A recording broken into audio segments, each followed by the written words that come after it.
দেশে অবাধ, সুষ্ঠু এবং নিরপেক্ষ নির্বাচন দেখতে চান কাতার প্রবাসী বাংলাদেশিরা।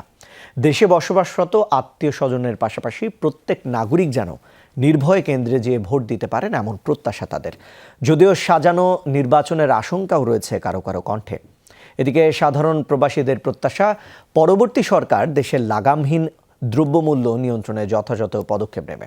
কাতার থেকে সহকর্মী আবু হানিফ রানার প্রতিবেদনের বিস্তারিত। মধ্যপ্রাচ্যের দেশ কাতারে 4 লাখের বেশি বাংলাদেশির বসবাস। জীবিকার তাগিদে হাজার মাইল দূরে থাকলেও আগামী সংসদ নির্বাচনে নজর রয়েছে তাদেরও। দেশে শান্তিপূর্ণ ও সুষ্ঠু নির্বাচনের প্রত্যাশা প্রবাসীদের।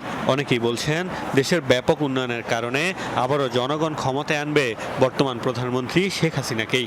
আমরা চাই বাংলাদেশের সুষ্ঠু একটা নির্বাচন, সব দলের অংশগ্রহণে একটা সুন্দর একটা নির্বাচন হবে, যেটা আমাদের প্রবাসের যারা দেশে প্রবাসী আছি তাদের জন্য কল্যাণমূলক হবে আশা করছি। এবং বাংলাদেশ সরকার অত্যন্ত আন্তরিক, অংশগ্রহণমূলক একটি নির্বাচন করতে, অবাধ এবং নিরপেক্ষ সুষ্ঠু একটি ভোট হবে বলে আমরা আশাবাদ করছি। উন্নয়ন করার জন্য আমাদের এই জননেত্রী শেখ হাসিনার দরকার, আরো দরকার।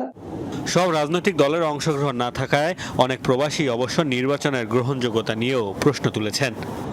প্রবাসীদের দেখবে এমন একজন সরকার গঠন চাই। দ্রব্যমূল্য যে দ্রব্যমূল্যের উদ্যোগতিটা যাতে কমে আসে আমরা চাই এটা, আর যাতে প্রবাসী ভাইদের একটু আমাদের দিকে যাতে একটু লক্ষ্য রাখে।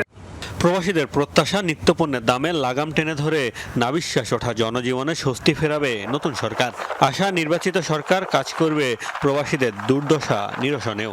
এবারে নির্বাচনে এক দলের লেজুর ভিত্তি করছে, যে দলগুলো এরাই নির্বাচন করছে। এটা কোনো জনগণের প্রত্যাশিত নির্বাচন নয়। আমরা এমন একটি নির্বাচন চাচ্ছি যে নির্বাচনের মাধ্যমে দেশের গণতন্ত্র ফিরে আসবে, দেশের প্রত্যেকটা নাগরিক নির্ভয়ে নির্বিঘ্নে কেন্দ্রে গিয়ে তাদের ভোট দিতে পারবে।